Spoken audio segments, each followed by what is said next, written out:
Hey there, beautiful people. It's Coach Mike here, and today I'm going to talk to you a little bit about the shoulder. When we have shoulder injuries, we tend to, the instinct is, oh, it's got to be a rotator cuff. So we're going to talk about the rotator cuff a little bit and what that is, what it looks like, and then we'll talk about a couple of different kind of tests that we can do in order to check to see if it is possibly a rotator cuff issue. So the rotator cuff, it's four different muscles, um, and they all attach in at the head of the humerus, which is the upper part of your arm here.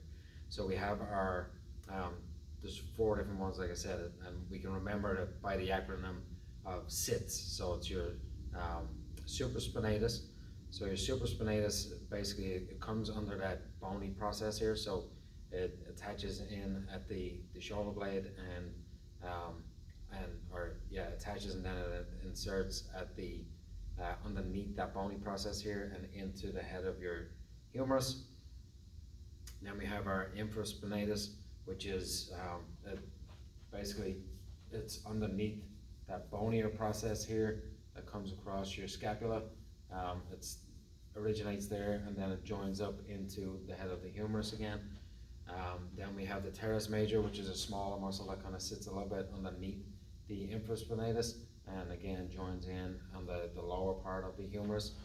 And then we have the subscapularis, which is actually underneath your shoulder blade and comes, so if you were to remove the rib cage, it comes underneath the shoulder blade and attaches in at the humerus again.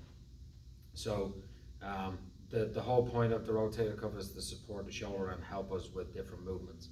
And how to test for each of these different rotator cuff potential injuries, we can do some basic movements. So the idea is, so your supraspinatus, which is the one that comes underneath this bony process here, your acromion, it's for abduction. Okay, so if we were to just from here, from about 60 degrees up to about 120 degrees, if you have any pain with this movement here or weakness, it could be a supraspinatus issue. Then for our infraspinatus and our teres major, so this movement here, so this lateral rotation or external rotation, this movement here or this movement here, so you'd start with your, like you're drawing a sword, start with your hand at your pocket, keep the hand close to the body, and then we're going to open up to where the palm is facing away, so the palm starts facing towards us, then faces away, so that's that external rotation or lateral rotation.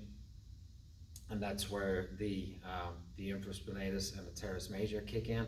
So if you have pain in that position or in the drawing the sword, that could be a sign that you possibly have some issues going on there. And then we have this movement coming across the face here. So if we're coming across here, that would be more of the subscapularis. So this could be, if this is painful here in the front, and you have weakness as you come across your body, that could be a sign of your infraspinatus being the issue. So those are different ways that you can test for the rotator cuff muscles and to see if there's any weakness or pain there. If there is, you might have something going on. It might not be a tear, just it could be an impingement, it could be some bursitis, it could be just arthritis type situation where you have an inflammation within the joint. So there's a few different ways to check that, but don't assume. You would want to get it checked out before you start going crazy within your own mind.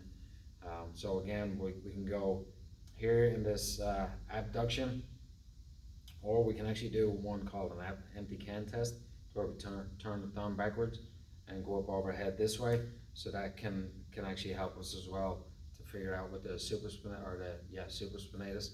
Then here or here for the infraspinatus and the teres major or teres minor, and then the last one is coming across the body here for subscapularis.